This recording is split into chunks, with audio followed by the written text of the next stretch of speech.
The views and opinions of the hosts and guests are their own and do not necessarily reflect the views of the management and staff of Guardian Radio.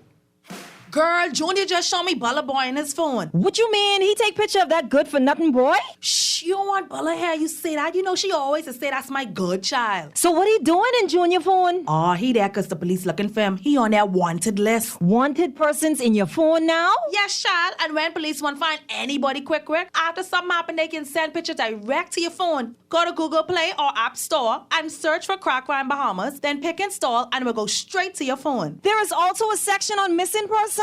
Yes, girl. Everybody needs to get this app so police can tell us right away when these people go missing. Just like an alert system. Yes, it has numbers for Crime Stoppers Bahamas, so you can call directly to Miami and give the information without giving your name or anything about you. I tried the other day, and when I hear Junior and his boys talking about where they hide those guns, I walk quick round the corner and call that number. Call 328-8477 from Nassau or 242-300-8477 from the Family Islands. This is Guardian Radio 96.9 FM, streaming on GuardianTalkRadio.com and the Guardian Radio app, Nassau, Bahamas.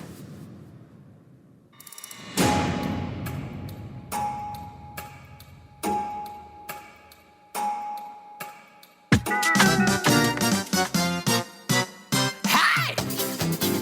Yeah! Time to skull it!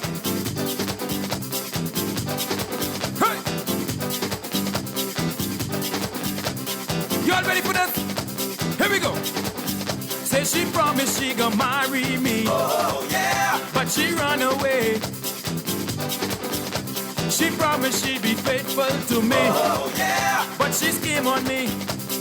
Say she take all my money. Oh, yeah. Good York. Welcome back to Guardian Radio 96.9 FM, your station for fresh news, smart talk, all a day.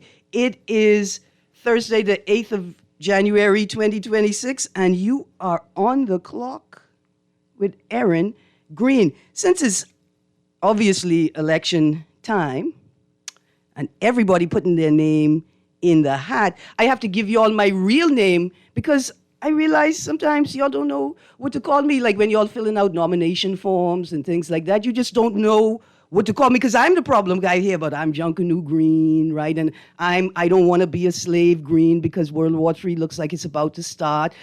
You wouldn't know what to put on the nomination form to nominate me. So today I'm returning to my government name. Welcome to On the Clock with Erin Greene. And joining me this morning is Crystal Darling Sargent. Good morning, Crystal. Good morning, Erin. How you do? I'm good. You got your voter's card?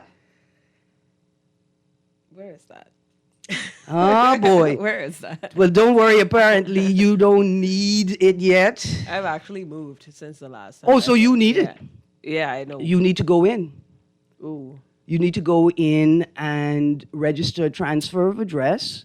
The new constituency that you are likely to be in, again, the Boundaries Commission report was tabled. It hasn't been passed yet, but with a supermajority, I don't expect to see any actual changes. So for people who have moved since they last voted, you need to go to the Parliamentary Registration Department's website to determine where the registration and verification stations are located, right? Start at the website. If you are unclear with the information that's available on the website, then go to their social media pages, because sometimes these people be paying more attention to social media than the actual website. But PRD website is actually a really decent website. Mm-hmm. Go to the website, identify the verification or registration station nearest you or most convenient for you to access, and go in and ensure that your documentation is up to date, right? If you have proof of location, of residency, take it with you. If you don't, I think we got an article about it. It's going to be interesting. But before we get into the stories for the day, a little housekeeping. Again, the Loyalist Charles Farquharson Will competition is running. Our T-shirt and magazine recycling program is still running. Hannah Hasty Tynes family, we're still gearing up for our Thursday meeting, last Thursday of the month, the 29th of January. Venue to be announced. Stay tuned. All of those things are still happening. Now, on to tomorrow I'm going to have a giveaway. Just one prize, one trivia question, one prize. Leading into the Majority Rule weekend. We got Majority Rule holiday coming up.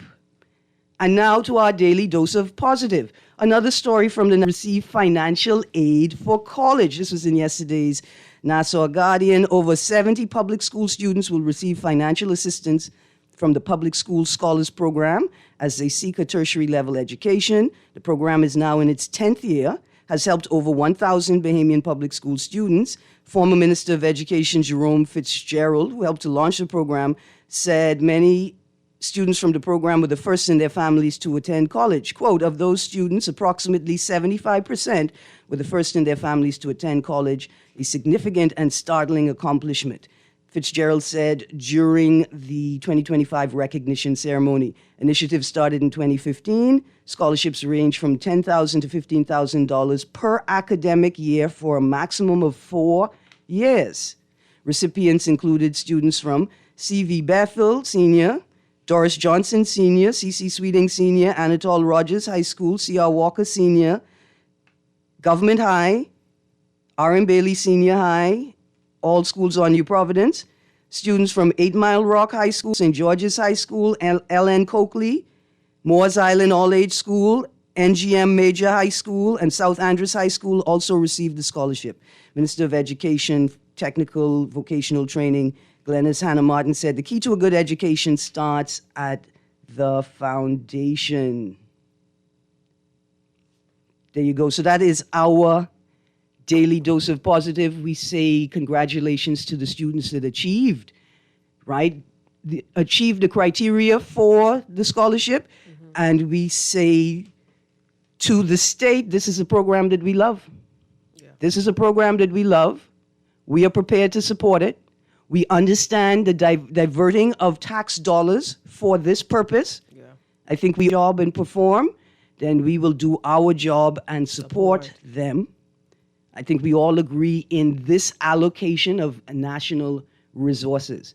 I think it's important for the government to highlight continuously, repeatedly, and overwhelm us, inundate us with this information so we can understand how our tax dollars are being spent. Yeah, I think it also should be this is just a breakdown. I'm always advocating for like a breakdown where we can really see everything, how the money is spent, where it's being spent, the name of, the different departments, where it's going. It inspires more confidence. Mm-hmm. That would be a good thing to do in this. This is not like a huge initiative. So I think it's doable here. Mm-hmm. And I think for even if the smaller initiatives, especially when it comes down to education and healthcare, which are, I think, two of like the strongest pillars of society, right? That's the foundation.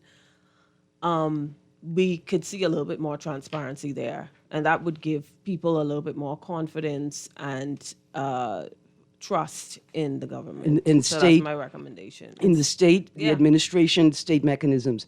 That's interesting, right? So your word for yesterday was consideration. Yes. I imagine your word for today is confidence. I like that. In yesterday's Nassau Guardian poll, which you can participate in online, producer, let's prep this. Oh, caller, where you going? You was right there. I was getting ready to come to you. Call back. In fact, anybody could call 323-6232, 325-4316, 325-4259, and 242-300-5720, toll free for Family Island listeners. Hey, Mayor Guana. Y'all give us it's a big story in today's paper, and I think it also ties into our election conversation as well. But confidence, in yesterday's Nassau Guardian poll, the question asked was, what should be the primary goal of changes recommended in the new constituency boundaries report? The three options: fairer distribution of voters across constituencies, right? So that means that you have like parity, like you have roughly the same amount of voters in each constituency, right? Or B, improved geographic representation, especially for Family Islands.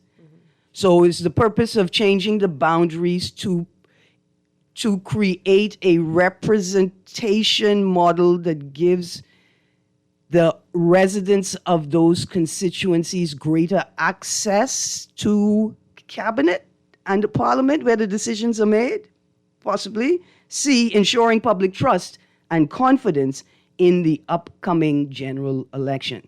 So, to your word confidence, right?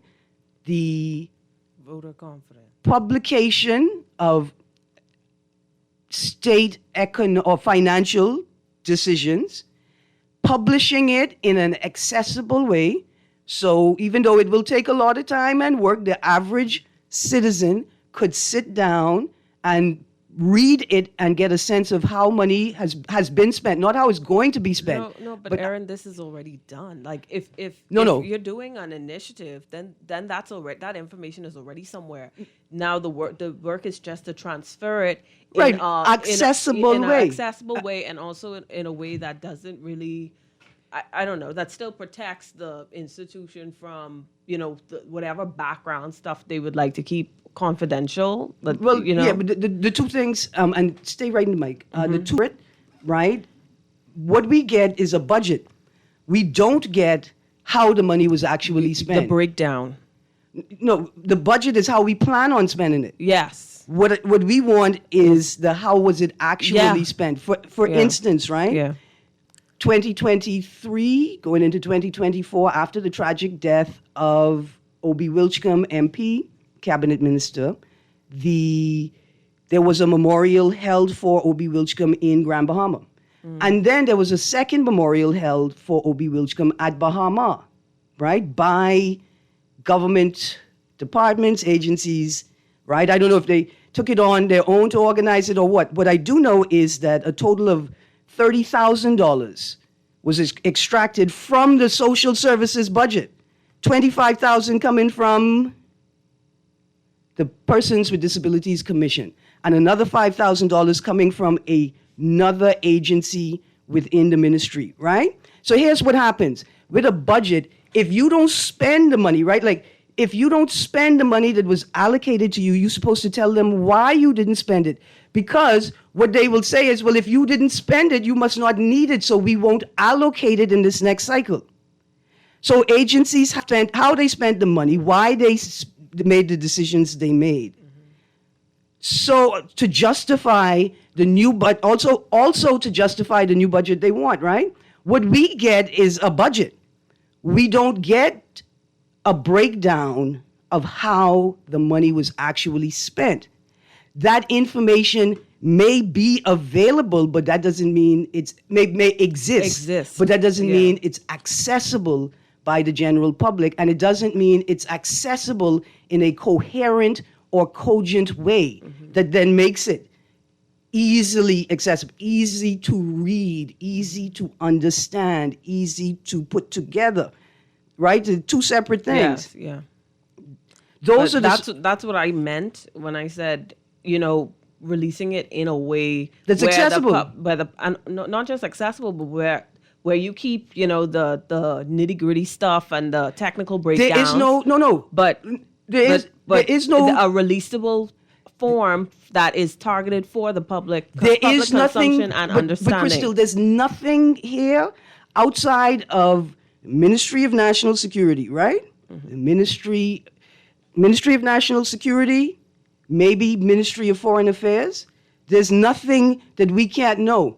Maybe Attorney General's Office and Legal Affairs in terms of, like, you could tell us how much money you spend on how much money each individual location receives to operate. I don't need to know what they're called. I don't necessarily need to know where they're located. But I need to know how much money was allocated and how much money was actually spent, right? So there are national security and sort of confidentiality considerations. But all of this is supposed to be accessible by the public. It's our money. There's nothing that they should be hiding from us. And I got a great text here. Good morning, Erin. Can you talk about the Bahamas is one of the only countries in the Western Hemisphere that doesn't have a fixed date for election. That has to change. This is something that was brought up, Future of Democracy Conference 4, Don Sargent's presentation along. I think a couple other people touched on it, right? But there are a couple of things here. So maybe talk about confidence and what creates confidence and trust. A fixed election date would create confidence and trust. Campaign finance reform would lend to build confidence and trust. Static boundaries may build confidence and trust. What do you mean by static boundaries? Boundaries that don't move. But let's stick. Okay. We got to call the producer. Let's prep the caller. Caller, we can come to you. Yeah. Okay. Hey, caller. Morning. Caller, you still there? Hello. Hi. Good morning, caller. Good morning to both of you. That's Good Erin morning. and Crystal, is that right? Yes, sir. Yeah. Erin, we seem to have been practicing something where we are naming constituencies after honorable apostles. Now, I used to be a student of the Bible, but I can remember the third commandment says that the Lord will consider, would not consider. Now, I understand that we are naming churches after apostles. Well, that seems to be an honorable thing to do. But when we decide to take apostles' names and name it after these dirty constituencies, I don't know if that's mocking God or not. Because, and maybe because we do this, we are getting the wrath of God on this country because of maybe practicing naming honorable apostles' name after these constituencies. It's very interesting. I wonder why the choice of name. It's right, like it's religious rhetoric. I think they're so trapped in it that they're unaware of doing it and the implications of doing it. They'd use God for anything, at any time. Yeah. To excuse, to justify, to obfuscate, that's to confuse, like put up a little cloud here so they ain't looking over here and they can look over there. They will use God for anything except their own salvation. Yeah, so you see, when it's done mockingly or trivializing the sacred figures that I'm talking about, right? It's inappropriate and it can really be borderline blasphemous. For people of the faith. The Bahamas may be getting the results we are getting because we're not uplifting the St. Peter, Paul, now we got James. Come on, man. We need to really think deep about what we're doing to ourselves. I love the imagery, right? I don't think God is that engaged. When I say that, right? Like he ain't, look at them doing A so I can get them B. They deserve it. But I think it's our own behavior that perpetuates the lack of nice things, right? Like we don't want nice things. If we did, we would behave differently. I see your point, Erin, but what I'm saying is we are this has been set in scriptures and the results will follow. I don't think God just looking at everyone and say that this has already been programmed to come upon you when you blaspheme. I appreciate what you're saying. For people of faith, people who not just read the Bible, but read the Bible, that this is the visiting upon of our sins, upon us. Yeah, I feel you. Erin, I love you so much. Thank you. Yeah, man. I appreciate what you're saying because this morning yesterday and this morning driving past Christie Park, oh boy. First of all, I want to know, who's the Christie the Park named after? Y'all named that after Perry Christie? Because I could get a sense of why it looked that way because I understand how y'all feel about him. You don't have any respect for him, nor the office, nor the park. You want to go back to the boxing beaches conversation. But no, just quickly, driving past Christie Park, right? The exterior boundary between the road and the wall into the park has become a commercial. Just quickly. And Valentine's Day coming up, y'all. Producer, let's prep this next caller. Observe. Caller coming to you in a second. It's become a commercial zone. And the trash, right? See, when you get a temporary vendor's permit, there should be no evidence of your presence at the site. But if you selling produce there, why do I see old produce boxes lined up against the wall, discarded like they've been there for days, right? Let's go to the caller and then I can get back to that. Good morning, caller. Yes, good morning to you and good morning to Crystal, is her name? Good morning. Yeah, Crystal, good morning. How you do? Good morning, Erin Johnson. I just want to speak to what you said concerning the KPIs that we should be getting to know. The problem when you begin to demand KPI or, for instance, if we used to do a gap analysis of our country concerning where we are and where we need to be concerning our plantation, our education plantation, our hospital, our streets, our bridges, government buildings, the need to develop social programs, etc. Once you put that on a board, and then you look at the income of $3.5 billion per year, or not, we don't make 3.5, we borrow about $1 billion. What you'll see is that chances are we'll probably need closer to $6 billion per year just to remain in place. So that means every single year we are behind by at least $1 billion to $1.5 billion, not counting the deficit that we also try to fund. What it comes down then to is that we have not grown our economy that is needed to maintain a country of this size, even to pedal in place. And so, and the reason why we won't have this conversation is then you'll begin to see the lack of the ideas or the framework that they would have to bring in place for us to scrutinize. Just imagine this. You have a list of all repairs that has to be done to every plantation school and all the lack of classes that more buildings that we need. And then they put this KPI, key performance indicator, on the wall of how much they've allocated and what they've done. You will begin to see that we are running backwards. And that's why you won't have it. But I think we should demand it, because it isn't that we don't have the tools we don't have it. It isn't that the tools doesn't exist to grow the economy. The problem with growing the economy in this new dispensation it requires you to release the people. And an educated and empowered people, chances are, won't send the people we currently have to Parliament. Listen. You say they'll choose from among their peers.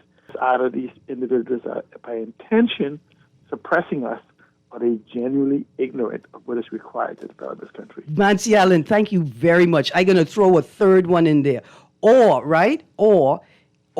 alternately, simultaneously, coincidentally, at the same time, we are living under a foreign policy strategy called more dollars and cents, where we always have more money than we know what to do with, right? So I appreciate the analysis that you gave. I understand what you're saying, right? At the same time, we could still be doing more with what we have. I think so too. It's a great analysis. But I understand what he was saying, and you too. But to piggyback off that too, I think it boils down to a lack of order and structure in a lot of government institutions successively. Wastage and incompetence versus malfeasance and nefarious activity. A legacy of repeated, and especially the back and forth with this administration in, this administration review, out, stop, cancel, back and forth, stop, cancel. Stop, review, cancel. There needs to be like a continuous plan.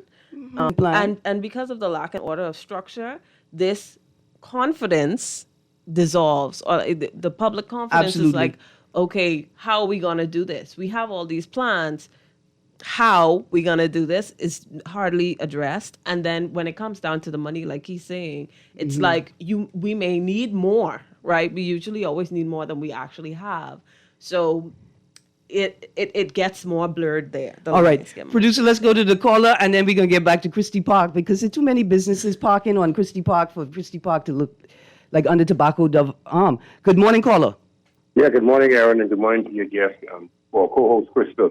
Morning. Yeah, Erin, we got 2 more seats now. Exactly what does that mean? I'm listening to them giving their justification as to why they need more seats. But for me, as a Bahamian and taxpayer, it definitely, all it does is expose how incompetent these people are over the years, because right now, Erin, we need, after 52 plus years, we need more participation in government, not just from the Parliament and cabinet ministers.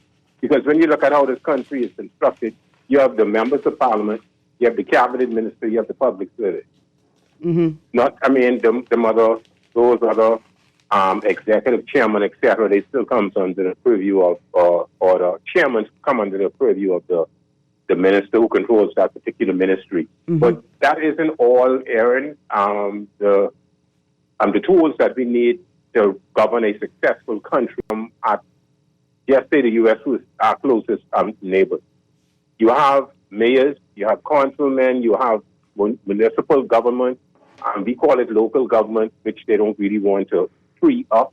But it's obvious that what we are doing is overwhelming the members of parliament. That's why they are crisscrossing into other areas that they have no business doing.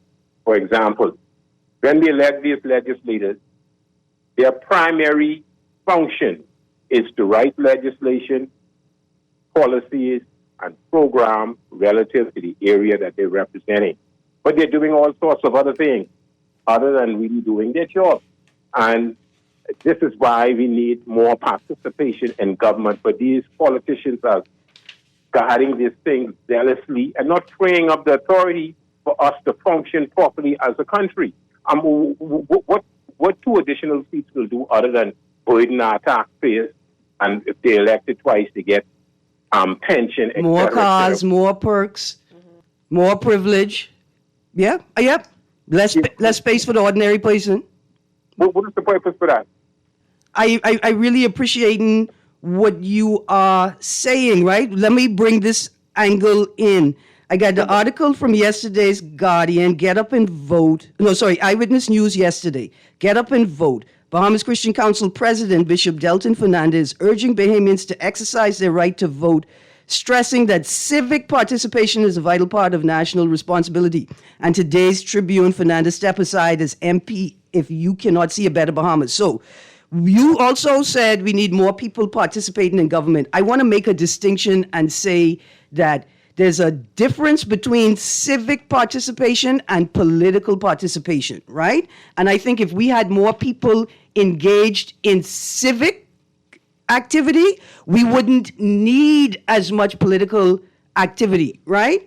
This idea, and I think it's important because of 73(1)(a) of the Constitution, Article 73(1)(a) that says that the Governor General must appoint the leader of the party with the most seats as Prime Minister, right? I think it's very important because when you say political participation, right, you are then telling people that they must participate, they must be a part of a belief you own. That's what I mean political. I know. I think you mean civic is the distinction I'm making. Government, for example, like local government, that would come under what? That would be civic and not political. Okay, But hold on, but what we've seen, to the point that you already made, what we've seen is that the political class has kidnapped local government. They've said that it's theirs. That image of Fred Mitchell and Ginger Moxie in the room, I think it was Ginger Moxie in Grand Bahama, with the local election winner, with all the PLP colors everywhere. They teeth in it. They, not even because you teeth you do in the night, they taking it right in front of our faces from the civic side and putting it on the political side, that because of 73(1)(a), they insist they own, they define it, they describe it. And if you want to participate in political activity in the country, you must play by their rules. Give them that. Because what we're asking for is civic participation and not political participation. And if we had more, like you saying, because I think that's the point you're making, participation, right? It would shift the authority and the power back to the people and less. But they don't really want that because they really want to control. I mean, it seems as if that they just want to control the public purse at the expense of, let's say, for example, right now you look at the hospital. The hospital is a mess. You look at the country. The country is dirty. And we are tourists. I mean, I don't know if these people can see what I see, or maybe I'm just being overbearing. But if you pass by Junkanoo Beach, Erin, it looks like an eyesore. Hold on. And with all of the people out there obstructing traffic, ignoring what the rules and the laws are, all of them people out there who insist that they own the space and they could be there however they want, but they don't clean it up? They don't. That's another thing. But this is why I say we need to have more involvement. I mean, we go away, we travel, we look at these countries, we marvel at how clean they are, how organized they are. I mean, we have things the country that seems like it collapsed. I believe we had more structure. I wasn't around, but I believe we had more structure under the white minority rule versus what we get from majority rule. The country just is in shambles. For me, that's how it appears to be when I travel. All right, thank you very much. And let me sort of restate that, because I don't see that as a racial statement. I'm not seeing what you're saying as a racial statement. I see it as we achieved majority rule and we transitioned to a new sort of type of governance. We transitioned with the same system. We didn't change it, right? And so I think there is a marked difference between how the country operated at that time and how it operates now. But it's not about race per se. No, it's about It's about the structure. For a second, I'll say what we did. If we didn't change it, we bastardized everything. Yeah, that's the better word. We bastardized everything and diluted down to basically almost nothing. What we have now. I got you. Thank you. Thank you very much.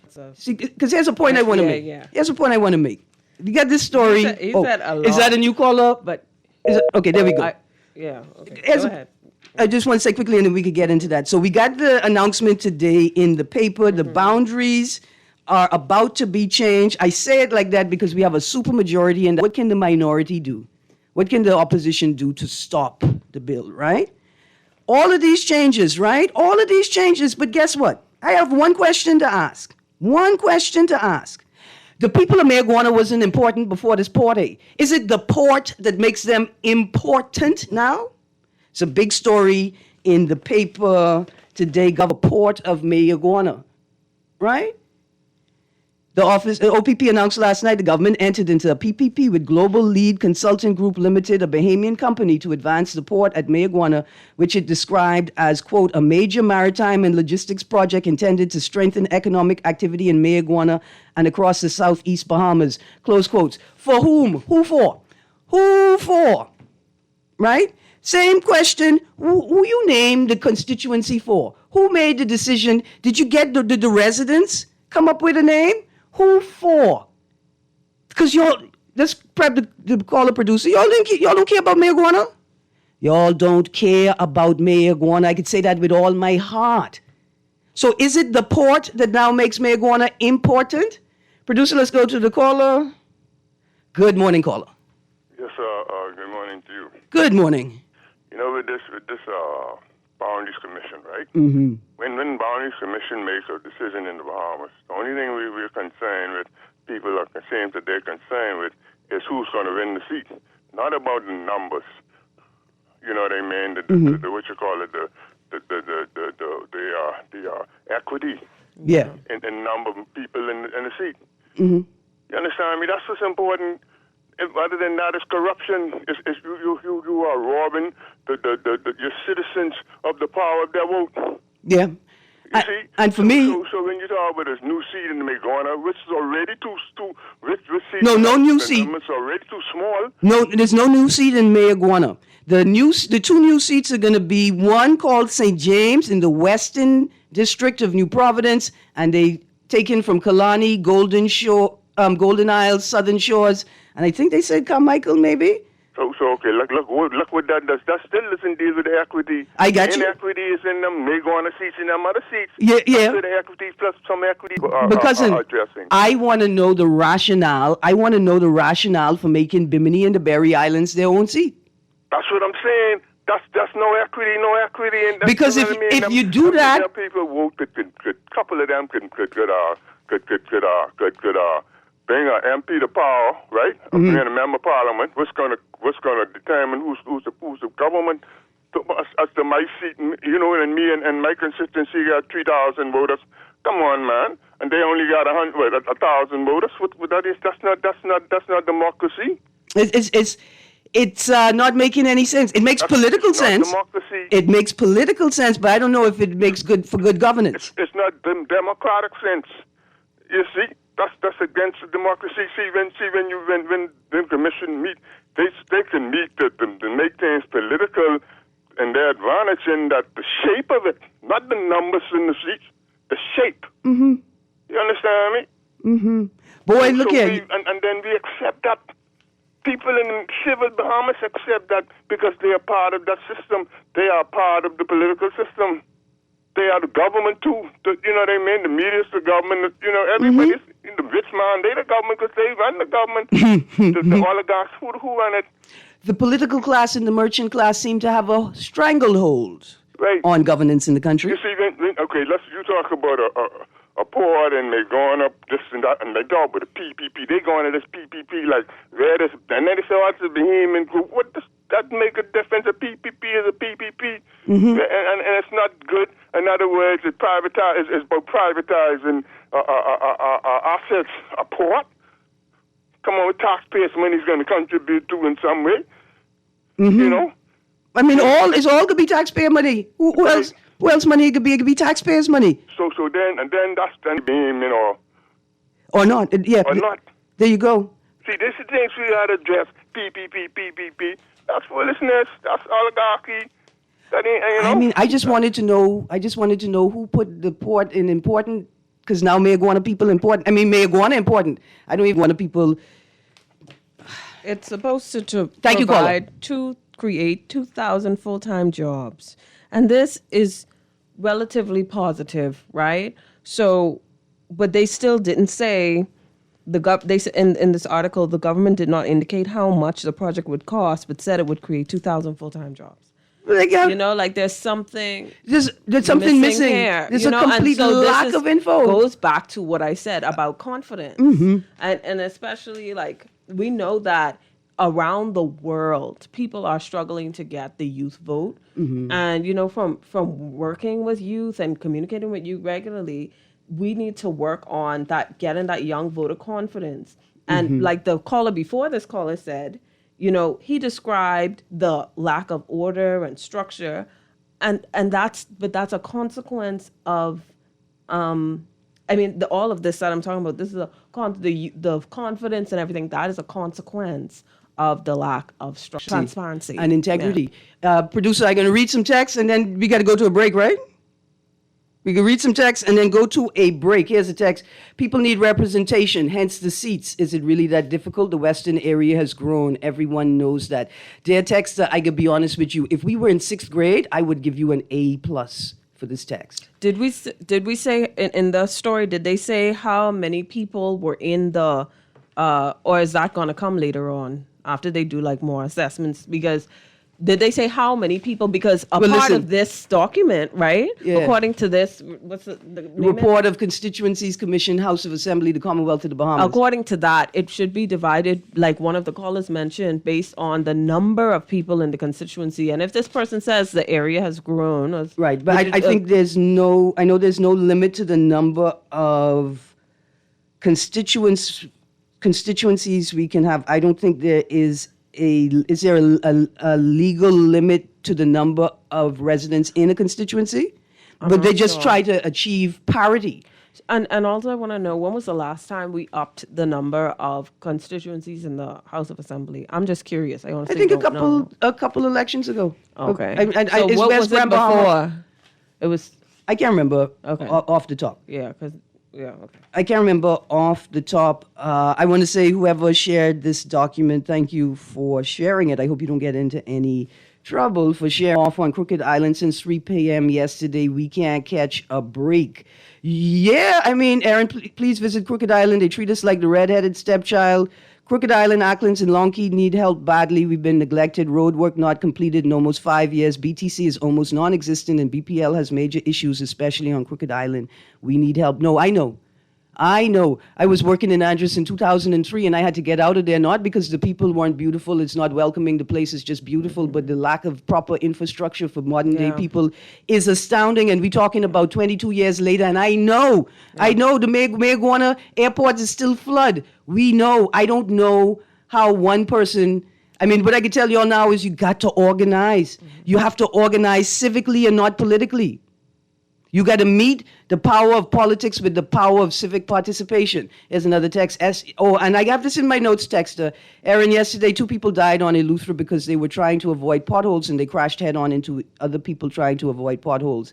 This is a shame because the MP for that area is actually the Minister of Works. You would think he looked after his own constituency. What do you think about that? Okay, so this is a bit of a nuanced one here, right? Because the MP cannot prioritize his he can't prioritize the constituency that he represents over other constituencies. That does not mean that he is not liable. That does not mean that he doesn't have responsibility to bear. I think the entire political class, because this is across administrations, people. I'm 49. Yeah. We are old enough now to see the tit for tat. In fact, I got a quote. And you mentioned Eleuthera. Let's not forget Eleuthera. Light, power, with electricity and water and infrastructure, a big problem. Y'all look at the people. And I go there every year, so I know. I experience the blackouts when I'm on vacation. I got you. The people are telling you clearly what they into. Yeah. Mikhail Barnaby spent the majority of his time that he's supposed to represent the people and the agencies he operates. He spent the time talking about how the UBP and the FNM are evil. The UBP evil. That's what he did. I got Cooper here. I got you, producer. We did, you didn't. Playing tit for tat. Cooper, however, fired back, pointing to the Minister administration for failing to name concerns while in office. Sir, that's why I will not call you Deputy Prime Minister. You're supposed to be a statesman. This tit for tat, while the people in Ragged Island have no power, while the people in Eleuthera are dying because of the lack of proper... The people in Exuma have to fly to Nassau for proper health care. And you talking about the Minister administration didn't do it? We're going to go to a break. We'll be right back.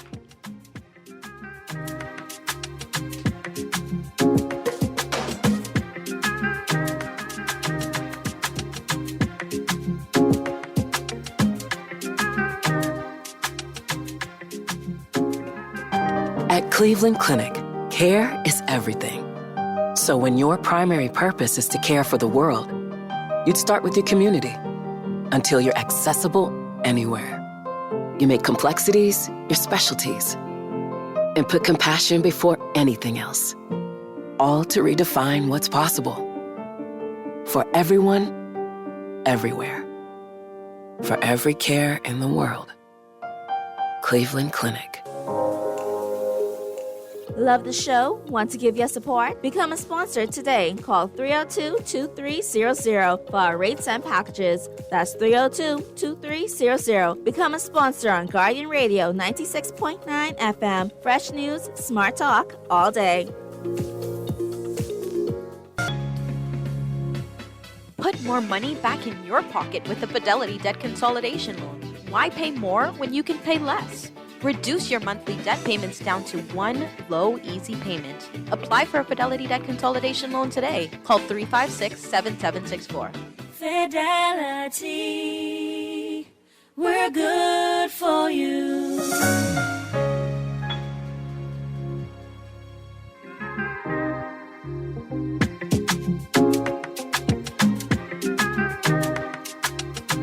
We're back. Welcome back to Guardian Radio 96.9 FM. This is On the Clock with Erin Greene. That's my government name. Here we go. Another text. Local government and the Freedom of Information Act go hand in hand, but we'll never see any of it because the emperor has no clothes on. We're broken. They're incompetent and corrupt. It would inspire voter confidence, though. Yeah. Confidence. It would do. All right. So here are some of the headlines from yesterday's publication, yesterday's news. Minnis, I'm not a runner. Former Prime Minister Dr. Hubert Minnis says he will run in Killarney despite the addition of the new St. James constituency in Western New Providence. Next story, that was from The Guardian. Next story from Eyewitness News. I'm running. Former Bamboo Town Member of Parliament Renwood Wells says he intends to contest the seat again despite not receiving the FNM nomination. The FNM instead selected its chairman, Dr. Dwayne Sands, to run in Bamboo Town, following lobbying efforts by Wells for the party's nod. Wells also declined to comment on speculation surrounding a possible political partnership with former PM Hubert Minnis, who was likewise denied an FNM nomination. In the voice clip, they asked, I could bring what I always bring. What is that, Mr. Wells? What is that? Complete and total disorder on the road? That's what you're bringing back to us? LOI do believe we've had enough of that. LOI don't think this is your time. I mean, I could be honest with you. Run if you want to run. It's not my place to tell you whether to run or not. It's my place to crack jokes when you make your decision. Another story, that ship has sailed. Opposition leader Pintard responded to Wells, who has expressed his interest in running. We'll be ready, NASA. I think that's The Guardian. Maybe it's not The Guardian. 7th of January, 2026. Coalition of Independents leader Lincoln Bain says the party intends to announce its 4 remaining candidates, including those for new constituencies, St. James and Bimini and Berry Islands, in short order. Okay, just in. Prominent attorney Owen Wells has reportedly been approached to carry the PLP torch in the banner in the newly created St. James constituency. Again, that headline, we did, you didn't, Eyewitness News. A member of the Boundaries Commission, Chester Cooper, is pushing back against criticism from Michael Pintard, who claims the report fails to adequately address voter parity. Pintard urges that such as Michael and Marco City were left unchanged, describing the report as a missed opportunity. Well, boy. But you can see he has interest there, right? Here's a text. Please note that we do not see Wells win in any election in Bamboo Town under no party. He is ditto. He's looking for cats to help and himself not to. Did he not win before? No. There was a lot of typos in. No, that's not what they were saying. Oh. There's a lot of typos in there. He's saying I don't think Wells will win under any banner, independent or whatnot. Producer, prep that caller quickly. Here we go. Even Kingsley Smith is in the conversation. But here's the story. Former PLP Senator eyes nomination. Good morning, caller. Ms. Greene, morning to you and your guest. Yes, sir. Good morning. I heard somebody said that Mr. Pintard said the ship is out the gate. Yeah, the ship has sailed. The ship has sailed. Yeah. And then it was a full stop and they didn't read the rest. Oh, that was okay. So opposition leader Michael Pintard responded to former MP Renwood Wells, who has expressed his interest in running in the Bamboo Town constituency, even after the party nominated former cabinet minister Dwayne Sands as its cabinet. Pintard was concerned that Wells could be a spoiler for the FNM in Bamboo Town in the upcoming general election.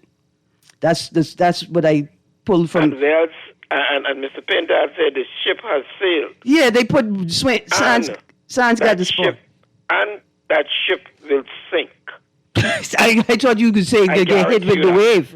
I guarantee you that. That will sink. The wave too high for that. I got you. The wave too high for that. I forget you's a Bamboo Town man. If Mr. Wells do run in Bamboo Town, he would. If Mr. Wells get 100 votes in Bamboo Town, 98 of them will be FNM. Okay. The PLP is finished with Wells from he crossed the floor the first time. So he has no tractions with the PLP. I got you. If he were to hurt anybody in the race, it would be the FNM candidate. But listen, and that's designed because of Mr. Minnis. That is designed to help beat the chairman of the FNM. I got you. So let me ask you a question. I being mischievous because when you come on and talk, you talk about Bamboo Town. That's your sphere, right? But I won't be mischievous. Yes, this article, former PLP Senator eyes nomination. Former Senator Robin Lyne said yesterday that she has informed the party of her interest in running in the upcoming general election. Now, in this article, she says, quote, I've been asked and propositioned, but I've always felt as though there were other things that I needed to lend my attention to. I imagine she's talking about the past, right? Did she do the candidates training? To you, Ms. Greene. Yeah. And to all of the constituents of Bamboo Town that is listening. Let not your... Okay. The member of parliament for Bamboo Town is Miss Patricia DeVoe. And until anything different, the member of parliament and the next candidate will be Miss Patricia DeVoe. Thank you very much. I appreciate that message endorsed. Producer, we got 30 seconds for this last caller? Oh, caller, I am so sorry. There we go. Caller, you got 50. Oh, I tried, caller. I tried. You see how we out of time. It's my bad. We're out of time. A text here says, Wells is not fit for public service, but he is not a people's person. Bamboo Town have a beating for Wells. I don't like your sort of rhetoric, your gang war-like rhetoric, but I appreciate the sentiment. Thank you, Uncle Bamboo Town. Thank you for letting me be mischievous just now. Y'all pick up a copy of today's Nassau Guardian Boundaries Report tabled. Get a copy, right? Get a copy every day.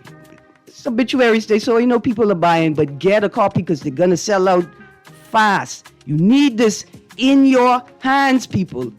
You guys have a great day. More importantly, stay tuned because Guardian Radio AM with C.A. Nuri.